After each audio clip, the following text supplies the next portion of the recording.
শীতের মৌসুমে কষ্ট উপেক্ষা করে ওযু করা। শীতের সময় ওযু করতে খুব বেশি আরাম লাগে না, সাধারণত কষ্ট লাগে, ঠিক না ঠিক? এই কষ্ট উপেক্ষা করে যারা ওযু করে তাদেরকে এই ওযুর মাধ্যমে আল্লাহ রাব্বুল আলামিন তাদের ছোটখাটো যত গুনাহ আছে সমস্ত গুনাহগুলো maaf করে দেন এবং আল্লাহর কাছে জান্নাতি হিসাবে, ঈমানদার হিসাবে তাদের মর্যাদা এবং মর্তবা আল্লাহ তাআলা প্রমোশন করে, বৃদ্ধি করে এদের উপরে উঠায় দেন। নবীজি সাল্লাল্লাহু আলাইহি ওয়াসাল্লাম বলেছেন, আলা আদুল্লুকুম আলা মা ইয়ামহুল্লাহু বিহিল খাতায়া ওয়া ইয়ারফাউ বিহিদ দারাজাত।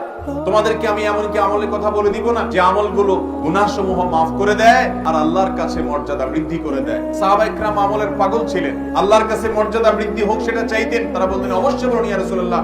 তখন নবীজি সাল্লাল্লাহু আলাইহি ওয়াসাল্লাম যে কয়েকটি আমলের কথা বললেন এর ভিতরে একটা আমল হলো ইসবাগুল ওযুই আলাল মাকারে। কষ্ট হয় এরপরও ওযু করতে কার্পণ্য করে না।